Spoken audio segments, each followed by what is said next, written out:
out of my later years. However, I do not believe that quantum mechanics will be starting point in the search for this basis, just as vice versa. One could not go from thermodynamics, statistical mechanics to the foundation of mechanics. In view of this situation, it seems to be entirely justifiable seriously to consider the question as to whether the basis of the field physics can't by any means be put into harmony with the facts of the quantum theory. It is not the only basis which consistently with today's possibility of mathematical expression can be adapted in the requirements of the general theory of relativity. The belief prevailing among the physicists of today that such an attempt will be hopeless may have its root in the unjustifiable idea that such a theory should lead, as a first approximation to the equations of the classical mechanics, for the motion of corpuscles, or at least to total differential equations. As a matter of fact, up to now we have never succeeded in representing corpuscles theoretically by fields free of singularities, and we can a priori say nothing about the behavior of such entities. One thing, however, is certain.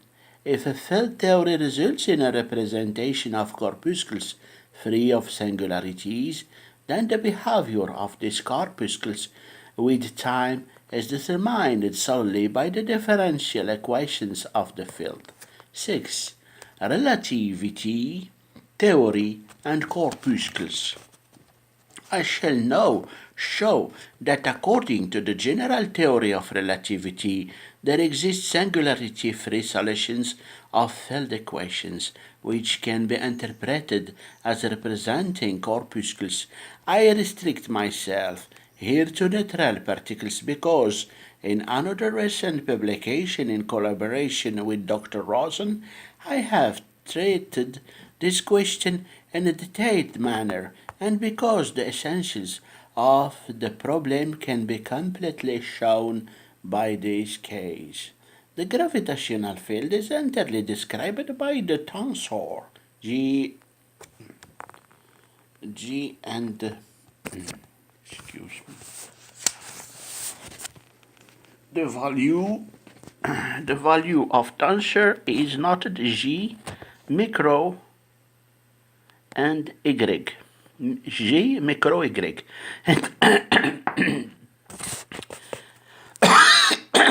In the tree index symbol F micro Y theta, comma, there appear also the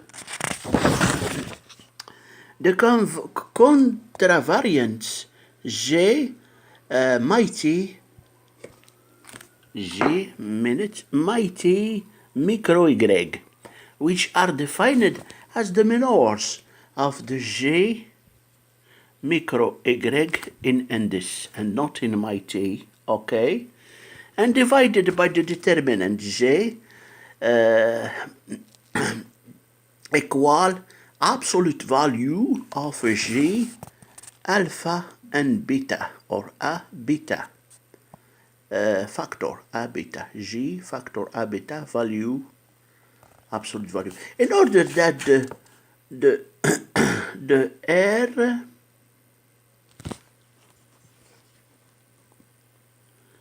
that the R shall be defined and finite. It is not sufficient that there shall be, for the environment of every part of the continuum, a system of coordinates in which the J and this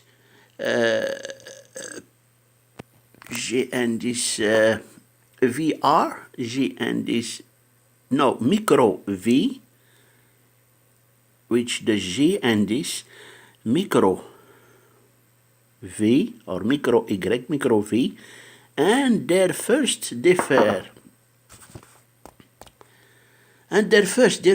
quotients are continuous and differentiable, but it is also necessary that the determinant j shall nowhere vanish. This last restriction is, however, eliminated if one replaces the differential equations r alpha equals 0 by g square r alpha equals 0, the left-hand sides of which are all rational functions of the j alpha of the j ica and of their derivatives. These equations have the centrally symmetrical solutions indicated by Schwarzschild. ds square equal minus rapport 1 on 1 minus 2m slash r d v or d r square minus r square factor d theta square plus sinus square theta d phi square plus 1 minus rapport 2m on r factor d t square. This solutions has a singularity at r equal to n, since the coefficient of dr square is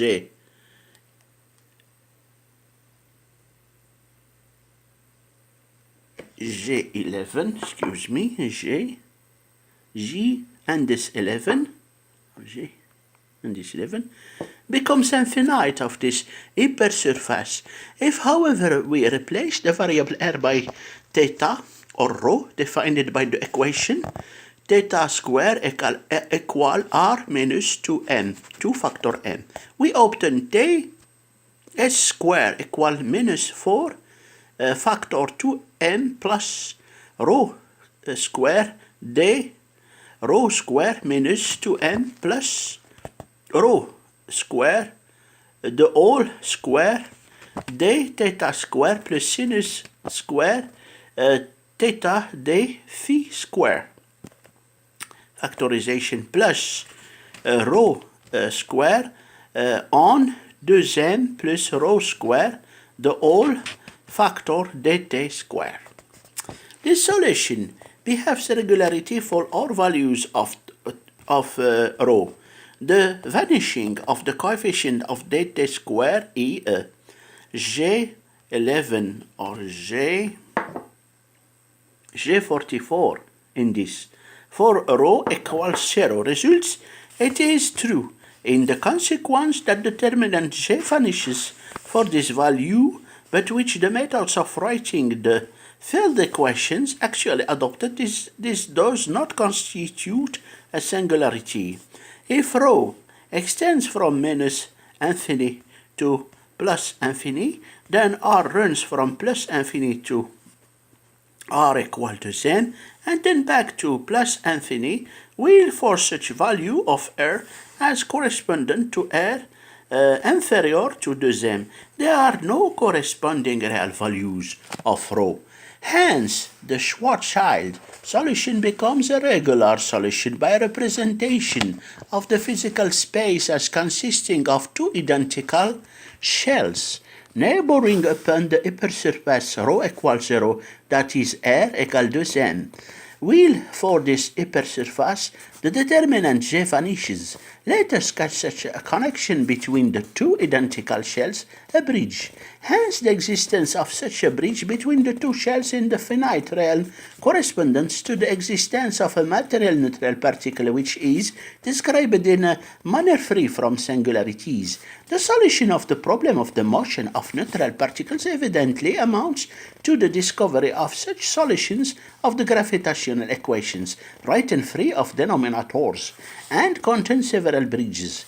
The conception sketched above corresponds a priori to the atomistic structure of matter insofar as the bridge is by its nature a discrete element. Moreover, we see that the mass constant m of the neutral particles must necessarily be positive, since no solution free of singularities can correspond to the Schwarzschild solution for a negative value of m. Only the examination of the several bridge problem can show whether or not this theoretical method furnishes an explanation of the empirically demonstrated equality of the masses of the particles found in nature, and whether it takes into account the facts which the quantum mechanics has so wonderfully comprehended. In an analogous manner, it is possible to demonstrate that the combined equations of gravitation and electricity, with appropriate choice of the sign of the electrical members in the gravitational equations, produce a singularity-free bridge representation of the electric corpuscle. The simplest solution of this kind is that for an electrical particle without gravitational mass, so long as the important mathematical difficulties concerned with the solution of the several bridge problem are not overcome. Nothing can be said concerning the usefulness of the theory from the physicist's point of view. However, it constitutes, as a matter of fact, the first attempt towards the consistent elaboration of a field theory which presents a possibility of explaining the properties of matter. In favor of this attempt, one should also add that it is based on the simplest possible relativistic field equations known today. Summary: physics constitutes a logical system of thought which is in a state of evolution and whose basis cannot be obtained through truth distillation by an inductive method from the experience's lived truth, but which can only be attained by free invention. The justification truth content of the system rests in the proof of usefulness of the resulting theorems on the basis of sense experiences, where the relations of the latter to the former can only be comprehended intuitively. Evolution is going on in the direction of increasing simplicity of the logical basis.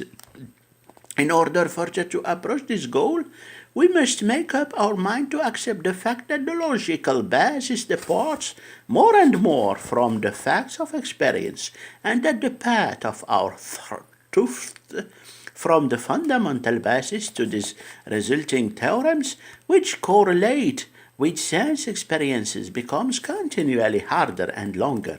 Our aim has been to sketch as briefly as possible the development of the fundamental concepts in their dependence upon the facts of experience, and open the strive towards the goal of internal perfection of the system. Today's state of affairs had to be eliminated by these considerations as they appear to me.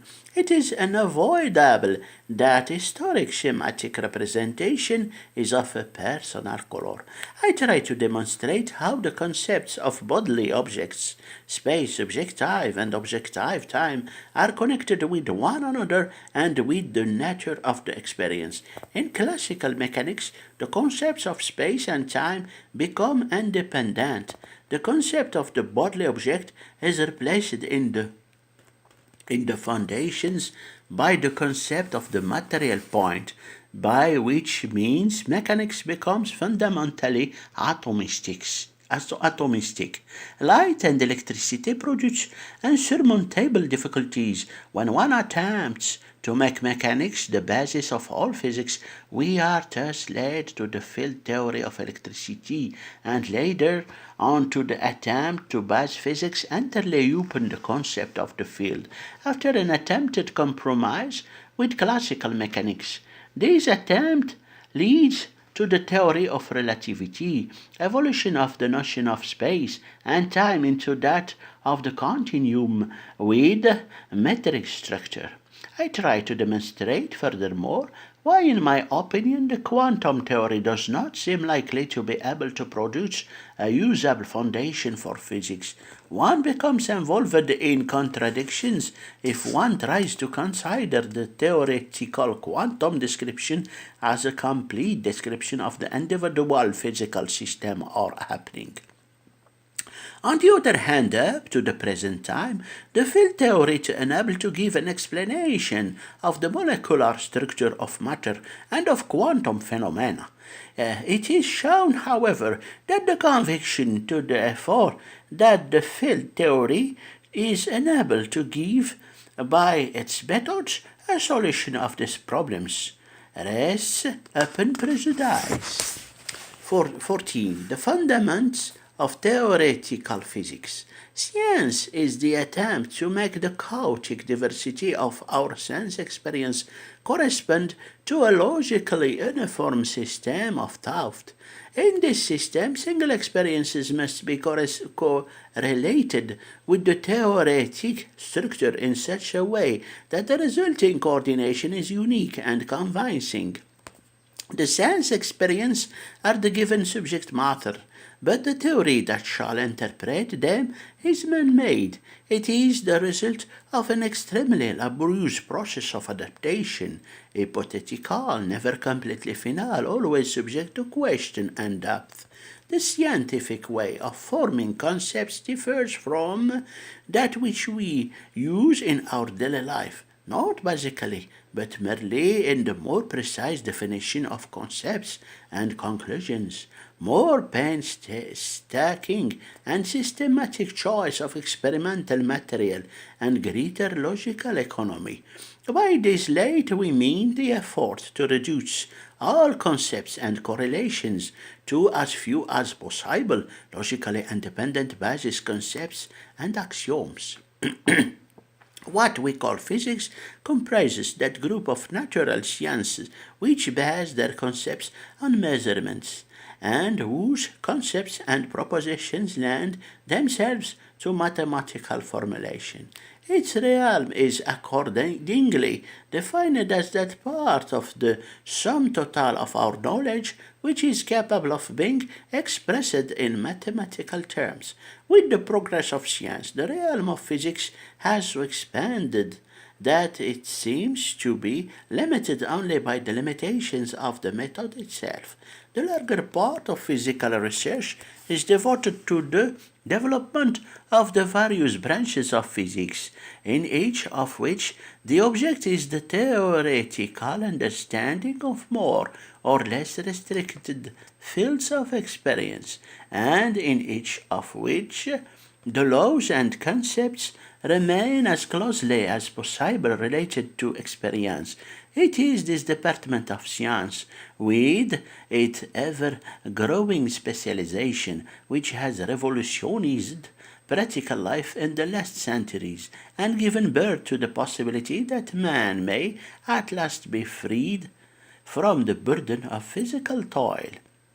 On the other hand, from the very beginning, there has always been present the attempt to find anything theoretical basis for all the single sciences, consisting of a minimum of concepts and fundamental relationships, from which all the concepts and relationships of the single disciplines might be derived by logical process. This is what we mean by the search for a foundation of the whole of physics. The confident belief that this ultimate goal may be reached is the chief source of the passionate devotion which has always animated the researcher. It is in this sense that the following observations are devoted to the foundations of physics. From what has been said, it is clear that the word foundations in this connection does not mean something analogous in all respects to the foundations of a building. Logically considered, of course, the various single laws of physics rest upon this foundation, but whereas A building may be seriously damaged by a heavy storm or spring flood, yet its foundations remain intact. In science, the logical foundation is always in greater peril from new experiences or new knowledge than are the branch disciplines with their closer experimental contacts, and the connection of the foundation with all the single parts lies its great significance, but likewise its greatest danger in face of any new factor. When we realize this, we are led to wonder why the so-called revolutionary epochs of the science of physics have not more often and more completely changed its foundation that has actually been the case. The first attempt to lay a uniform theoretical foundation was the work of Newton. In his system, everything is reduced to the following concepts. 1. Mass points with invariable mass. 2. Action at a distance between any pair of mass points. 3. Law of motion for the mass point. There was not, strictly speaking, any all-embracing foundation, because an explicit law was formulated only for the actions at a distance of gravitation, while for other actions at a distance nothing was established a priori except the law of equality of actio and reactio. Moreover, Newton himself fully realized that time and space were essential elements as physically effective vectors of his system, if only by implication. This Newtonian basis proved eminently fruitful and was regarded as final up to the end of the 19th century. It not only gave results for the movements of the heavenly bodies down to the most minute details, but also furnished a theory of the mechanics of discrete and continuous masses, a simple explanation of the principle of the conservation of energy, and a complete and brilliant theory of heat. The explanation of the facts of electrodynamics within the Newtonian system was more forced. Least convincing of all, from the very beginning, was the theory of light. It is not surprising that Newton would not listen to a wave theory of light, for such a theory was most unsuited to his theoretical foundation. The assumption that space was filled with a medium consisting of material points that propagated light waves without exhibiting any other mechanical properties must have seemed to him quite artificial. The strongest empirical arguments for the wave nature of light, fixed speeds of propagation, and interference, diffraction, polarization, were either known or else not known in any well-ordered synthesis. We was justified in sticking to his corpuscular theory of light. During the 19th century, the dispute was settled in favor of the wave theory, yet no serious doubt of the mechanical foundation of physics arose. In the first place, because nobody knew where to find a foundation of another sort. Only slowly, under the irresistible pressure of facts, there developed a new foundation of physics, field physics. From Newton's time on, the theory of action at distance was constantly found artificial. Efforts were not lacking to explain gravitation by a kinetic theory that is on the basis of collision forces of hypothetical mass particles, but the attempts were superficial and bore no fruit. The strange part played by space, or the inertial system, within the mechanical foundation was also clearly recognized and criticized with a special clarity by Ernest Mach. The great change was brought about by Faraday, Maxwell, and Hertz, as a matter of fact half unconsciously and against their will. All three of them, throughout their lives, considered themselves adherents of the mechanical theory. Hertz had found the simplest form of the equation of the electromagnetic field and declared that any theory lead to this equation was Maxwellian theory. Yet toward the end of his short life, he wrote a paper in which he presented as the foundation of physics a mechanical theory freed from the force concept.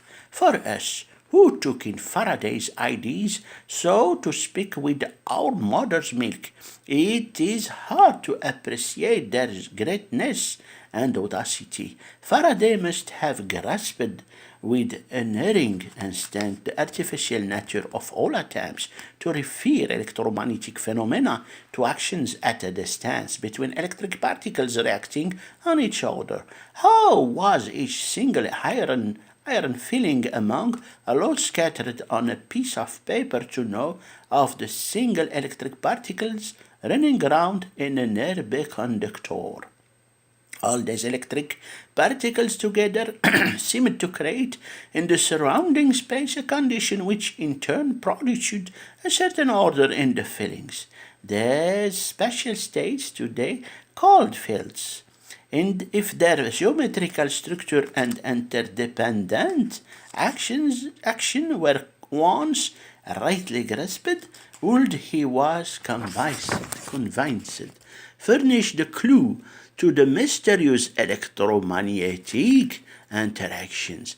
He conceived these fields as states of mechanical stress in a space-filling medium, similar to the states of stress in an elastically distended body.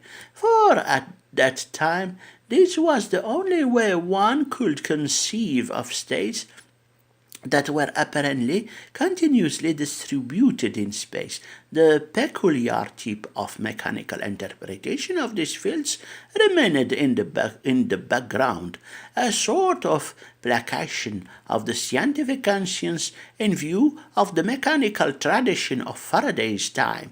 With the help of these new field concepts, Faraday succeeded in forming a qualitative concept of the whole complex of electromagnetic effects discovered by him and his predecessors. The precise formulation of the time-space laws of those fields was the work of Maxwell. Imagine his feeling when the differential equations he had formulated proved to him that electromagnetic fields spread in the form of polarized waves and with the speed of light. For too few men in the world has such an experience been vouchsafed. At that thrilling moment, he surely never guessed that the riddling nature of light, apparently so completely solved, would continue to baffle succeeding generations. Meantime, it took physicists some decades to grasp the full significance of Maxwell's discovery.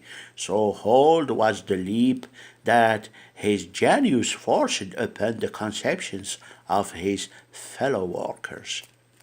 Only after Hertz had demonstrated experimentally the existence of Maxwell's electromagnetic waves did resistance to the new theory break down. But if the electromagnetic field could exist as a wave independent of the material source, then the electrostatic interaction could no longer be explained as action at a distance, and what was true for electrical action could not be denied for gravitation.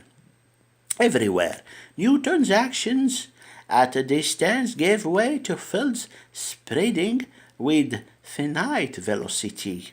Of Newton's foundation there now remained only the material mass point subject to the law of motion. But G.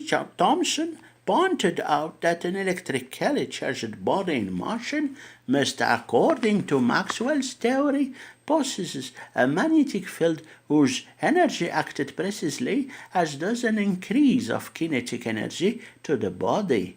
If then a part of kinetic energy consists of field energy, Might that not then be true of the whole of the kinetic energy?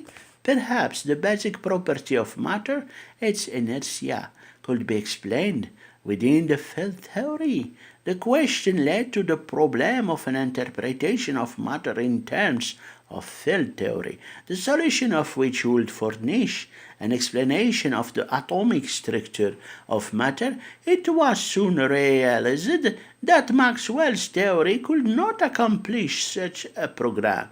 Since then, many scientists have zealously sought to complete the field theory by some generalization that should comprise a theory of matter. But so far such efforts have not been crowned with success. In order to construct a theory, it is not enough to have a clear conception of the goal. One must also have a formal point of view which will sufficiently restrict the unlimited variety of possibilities. So far, this has not been found. Accordingly, the field theory has not succeeded in furnishing a foundation for the whole of physics. For several decades, most physicists clung to the conviction that a mechanical substructure will be found for Maxwell's theory, but the unsatisfactory results of their efforts led to a gradual acceptance of the new field concepts as irreducible fundamentals. In other words, physicists resigned themselves to giving up the idea of a mechanical foundation. Thus, physicists held to a field theory program, but it could not be called a foundation. Since nobody could tell whether a consistent field theory could ever explain on the one hand gravitation, on the other hand elementary components of matter. In this state of affairs, it was necessary to think of material particles as mass points subject to Newton's laws of motion. This was the procedure of Lorentz in creating his electron theory and the theory of the electromagnetic phenomena of moving bodies. Such was the point at which fundamental conception had arrived at the turn of the century.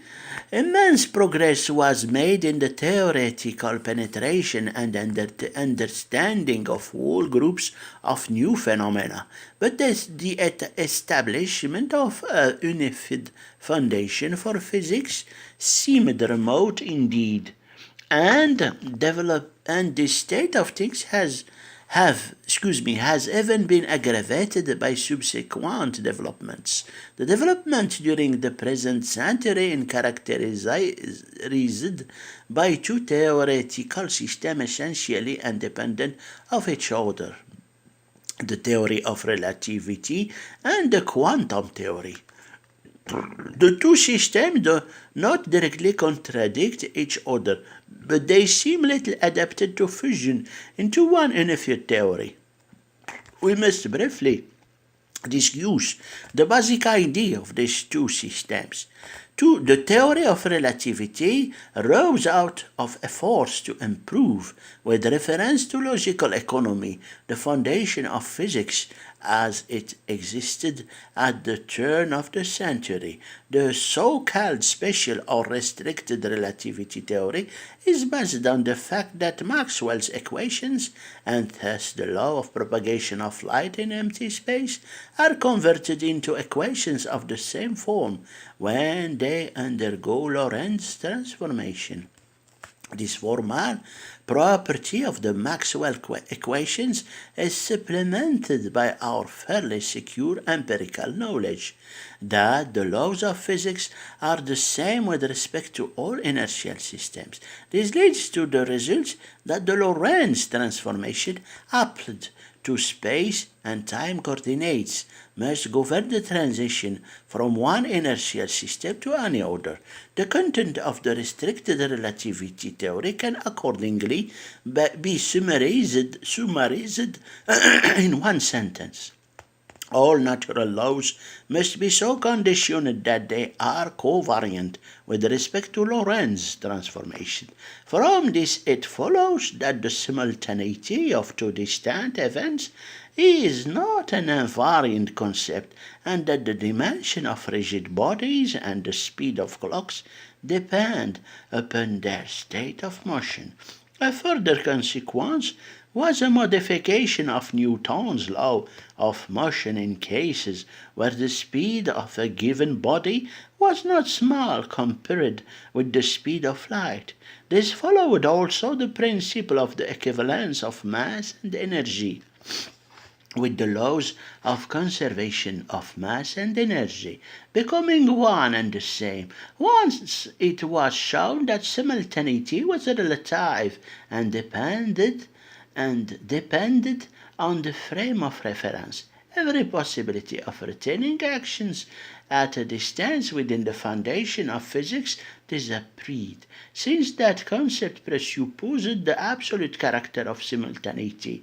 It must be possible to state the location of the two interacting mass points at the same time.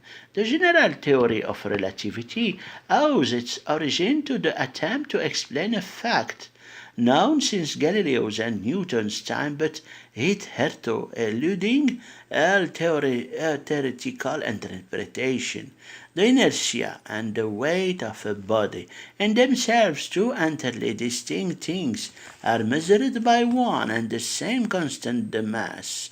From this correspondence follows that it is impossible to discover by experiment whether a given system of coordinates is accelerated or whether its motion is straight and uniform, and the observed effects are due to a gravitational field.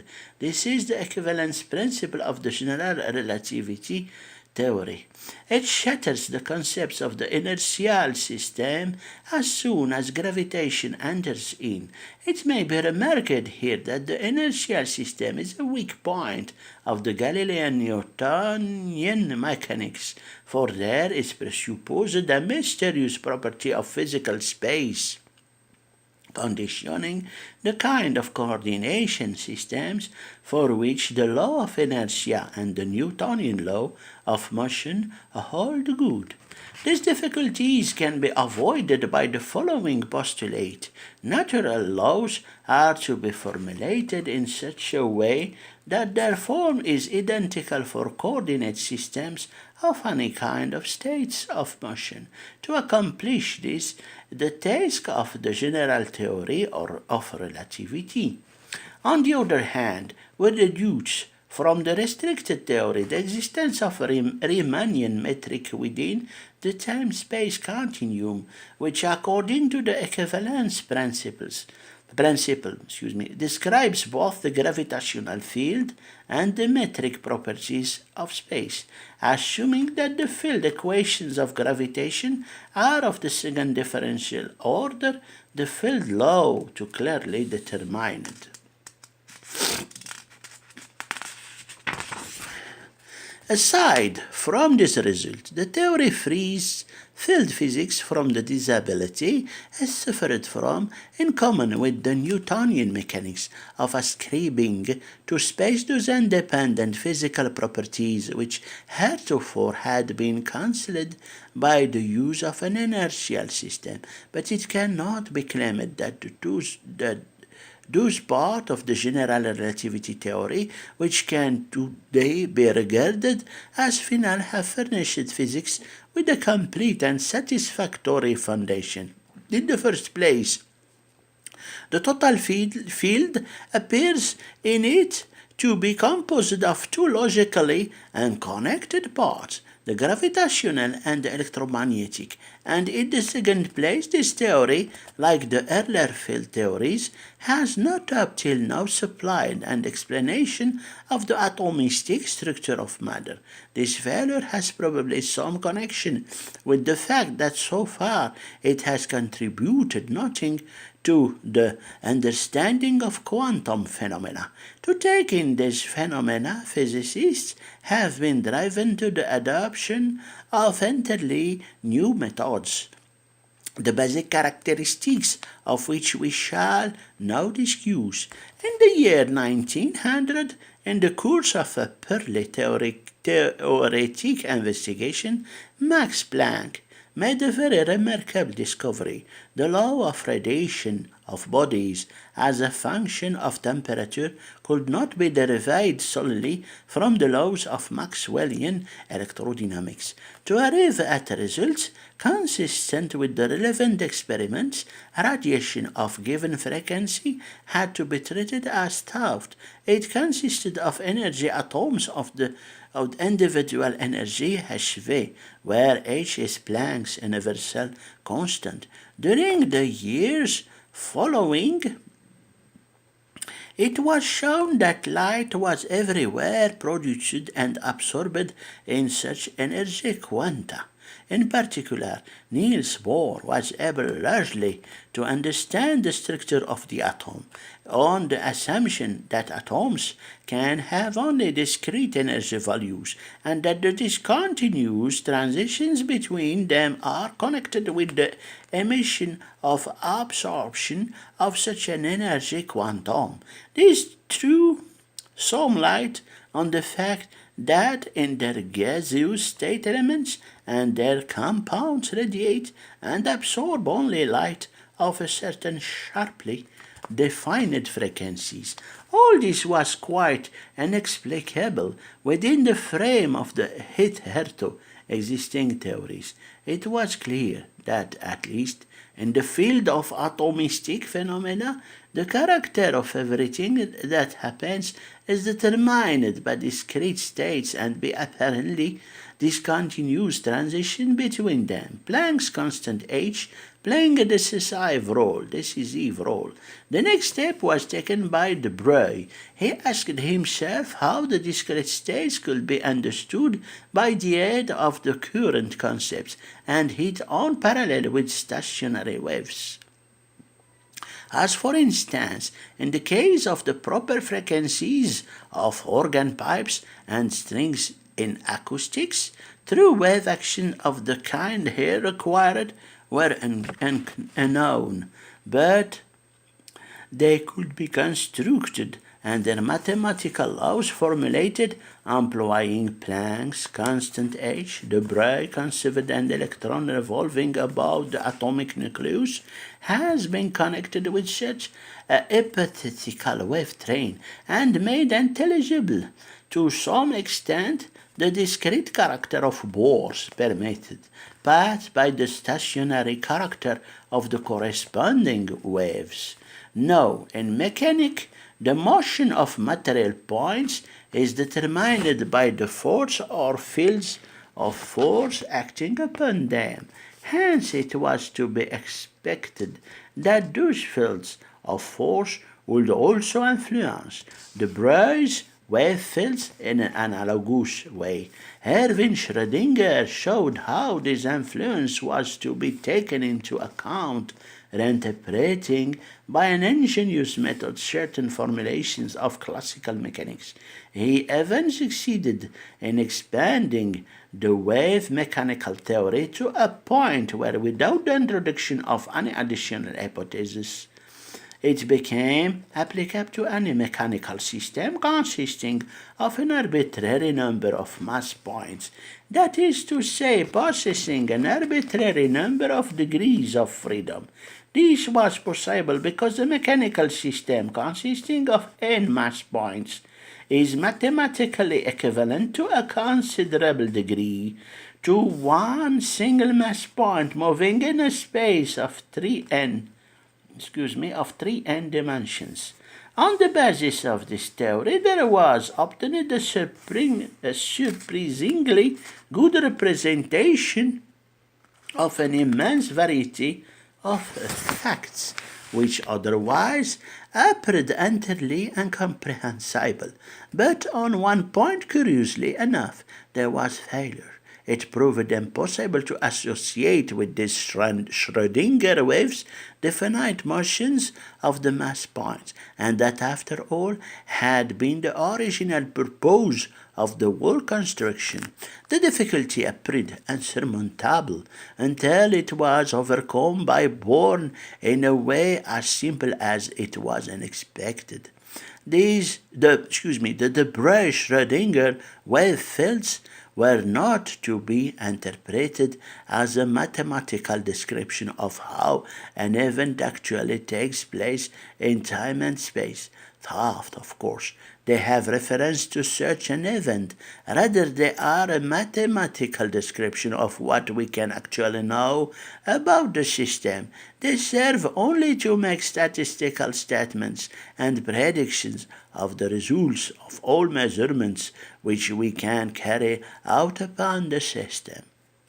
Let me illustrate the general features of quantum mechanics by means of a sample example. We shall consider a mass point kept inside a restricted region G by forces of finite strength.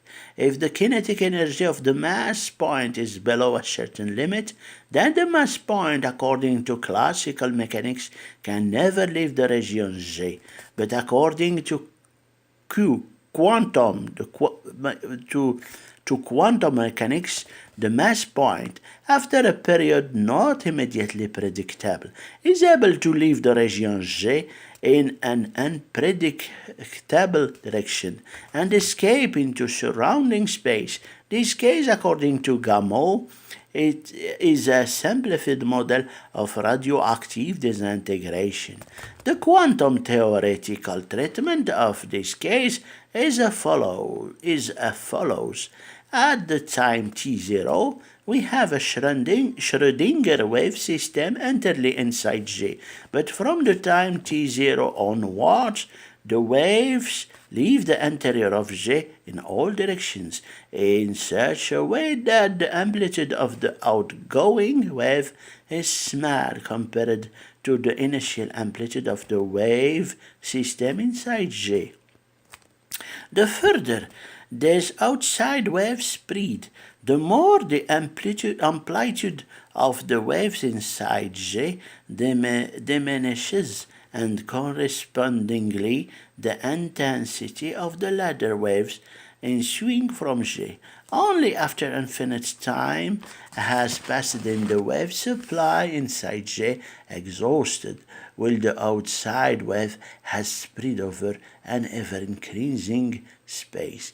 But what has this wave process to do with the first object of our interest, the particle originally enclosed in J? To answer this question, we must imagine some arrangement which will permit us to carry out measurements on the particle. For instance, let us imagine somewhere in the surrounding space a screen so made that the particle sticks to it on coming into contact with it. Then from the intensity of the waves hitting the screen, at some point we draw conclusions as to the probability of the particle hitting the screen there at that time. As soon as the particle has hit any particular point of the screen, the whole wave field loses all its physical meaning. Its only purpose was to make probability predictions as to the place and time of the particle hitting the screen, or for instance, its momentum at the time when it hits the screen. All other cases are analogous. The aim of the theory is to determine the probability of the results of measurements upon a system at a given time. On the other hand, it makes no attempt to give a mathematical representation of what is actually present or goes on in space and time. On this point, the quantum theory of today differs fundamentally from all previous theories of physics, mechanics, as well as field theories. Instead of a model description of actual space-time events, it gives the probability distributions for possible measurements as functions of time. It must be admitted that the new theoretical conception owes its origin not to any flight of fancy, but to the compelling force of the facts of experience. All attempts to represent the particle and wave features displayed in the phenomena of light and matter by direct course to a space-time model have so far ended in failure, and Heisenberg has convincingly shown from an empirical point of view any decision as to a rigorously deterministic structure of nature is definitely ruled out because of the atomistic structure of our experimental apparatus. Thus, it is probably out of the question that any future knowledge can compel physics again to relinquish our present statistical theoretical foundation in favor of deterministic one which will deal directly with physical reality. Logically, the problem seems to offer two possibilities, between which we are in principle given a choice. In the end, the choice will be made according to which kind of description yields the formulation of the simplest foundation. Logically speaking, at the present we are quite without any deterministic theory directly describing the events themselves and in consonance with the facts. For the time being, we have to admit that we do not possess any general theoretical basis for physics which can be regarded as its logical foundation. The field theory so far has failed in the molecular sphere. It is agreed on all hands that the only principle which could serve as the basis of quantum theory would be one that constitutes the translation of the field theory into the scheme of quantum statistics. Whether this will actually come about in a satisfactory manner, nobody can venture to say. Some physicists, among them myself, cannot believe that we must abandon actually and forever the idea of direct representation of physical reality in space and time, or that we must accept the field that events in nature are analogous to a game of chance. It is open to every man to choose the direction of his striving, and also every man may draw comfort from Lessing's fine saying that the search for truth is more precious than its possession. The common language of science. The first step towards language was to link acoustically or otherwise commutable scenes to sense impressions. Most likely, all sociable animals have arrived at this primitive kind of communication. At least to a certain degree, a higher development is reached when further scenes are introduced and understood which establish relations between those other scenes designating sense impression. At this stage, it is already possible to report somewhat complex series of impressions. We can say that language has come to existence. If language is to lead at all to understanding, there must be rules concerning the relations between the scenes on the one hand, and on the other hand, there must be a stable correspondence between scenes and impressions. In their childhood, individuals connected by the same language grasp these rules and relation mainly by intuition. When man becomes conscious of the rules concerning the relation between scenes, the so-called grammar of language is established.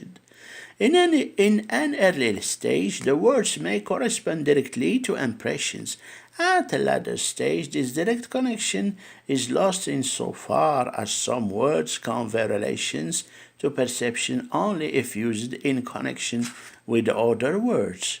For instance, such words as is or thing, then word groups rather than single words refer to perceptions.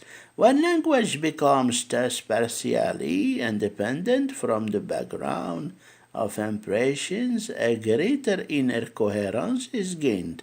Only at this further development, where frequent use is made so-called abstract concepts, language becomes an instrument of reasoning in the true sense of the word. But it is also this development which turns language into a dangerous source of error and deception. Everything depends on the degree to which words and word combinations correspond to the word of impression. What is it that brings about such an intimate connection between language and thinking? Is there no thinking without the use of language, namely in concepts and concept combination for which words need not necessarily come to mind? Has not every one of us struggled for words of thought?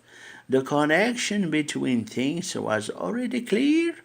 We might be inclined to attribute to the act of thinking complete independence from language if the individual formed or were able to form his concept without the verbal guidance of his environment.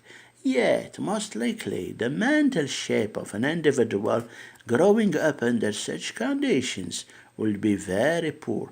Thus, we may conclude that the mental development of the individual and his way of forming concept depend to a high degree upon language. This makes us realize to what extent the same language means the same mentality. In this sense, thinking and language are linked together. What distinguishes the language of science from language as we ordinarily understand the word? How is it that scientific language is international? What science strives for is an almost acuteness and clarity of concept as regards their mutual relation and their correspondence to sensory data. As an illustration, let us take the language of Euclidean geometry and algebra. They manipulate with the small numbers of independently and reduced concepts, respectively symbols such as the integral number, the straight line, the point, as well as with signs which designate the fundamental operations that in the connections between those fundamental concepts. This is the basis for the construction, respectively definition of all other statements and concepts. The connection between concepts and statements on the one hand and the sensory data on the other hand is established through acts of counting and measuring, whose performance is sufficiently well determined. The supranational character of scientific concepts and scientific language is due to the fact that they have been set up by the best brains of all countries and all times, in solitude and yet in cooperative efforts. As regards the final effect, they created the spiritual tools for the technical revolutions which have transformed the life of mankind in the last centuries. Their system of concepts have served as a guide in the bewildering cow of perceptions, so that we learn to grasp general truths from particular observations. What hopes and fears does the scientific method imply for mankind? I do not think that it is the right way to put the question. Whatever this tool in the hand of man will produce depends entirely on the nature of the goals alive in this mankind. When these goals exist, the scientific method furnishes means to realize them, yet it can't furnish the very goals. The scientific method itself would not have led anywhere. It would not even have been born without a passionate striving for clear understanding.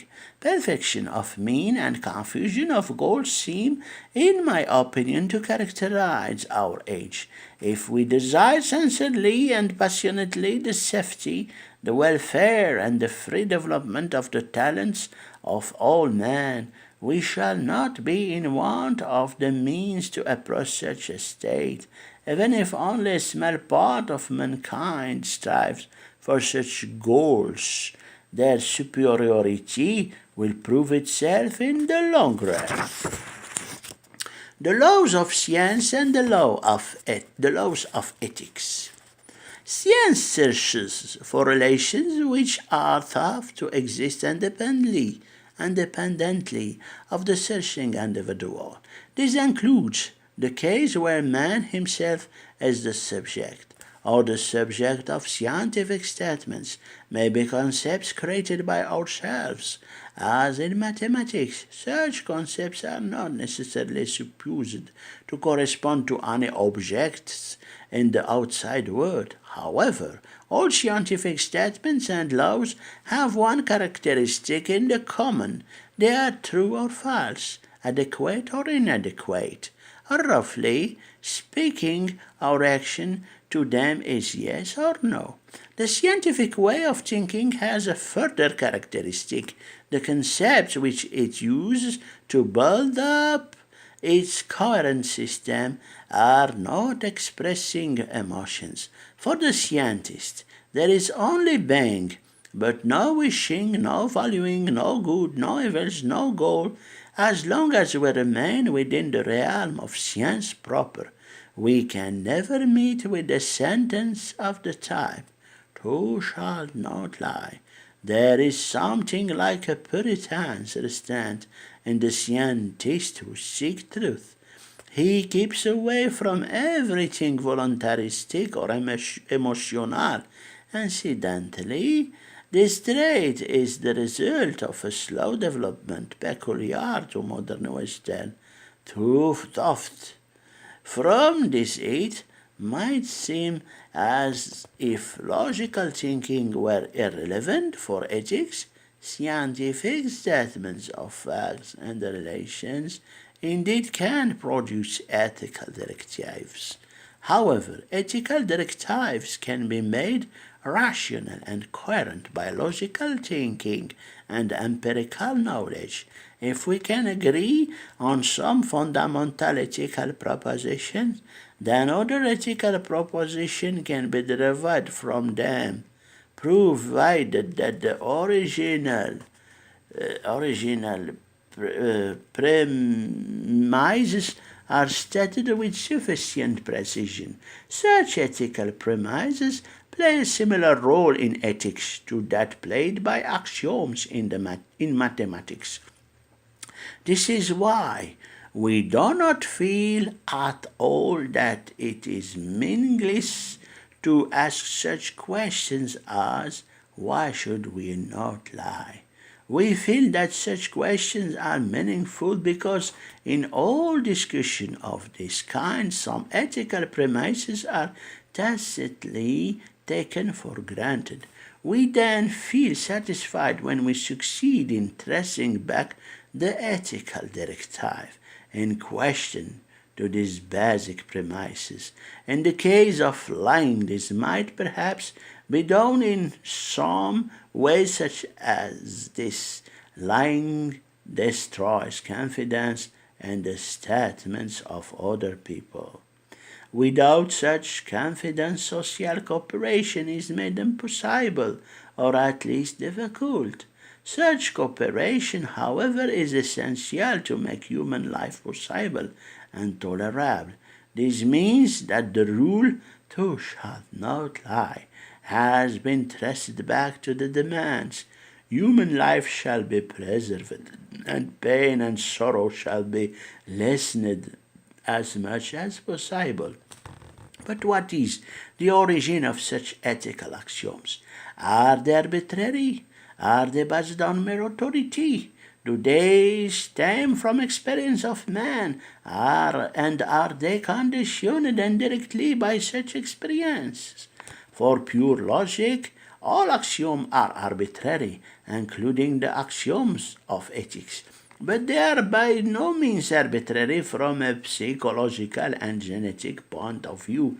They are derived from our inborn tendencies to avoid pain and annihilation, and from the accumulated emotional reaction of individuals to the behavior of their neighbors. It is the privilege of man's moral genius, impersonated by inspired individuals, to advance ethical axioms which are so comprehensive and so well founded that man will accept them as grounded in the vast mass of their individual emotional experiences. Ethical axioms are found and tested not very differently from the axioms of science. Truth is what stands the test of experience. An elementary derivation of the equivalence of mass and energy. The following derivation of the law of equivalence, which has not been published before, has two advantages. Although it makes use of the principle of special relativity, it does not presume the formal machinery of the theory, but uses only three previously known laws. First, the law of the conservation of momentum.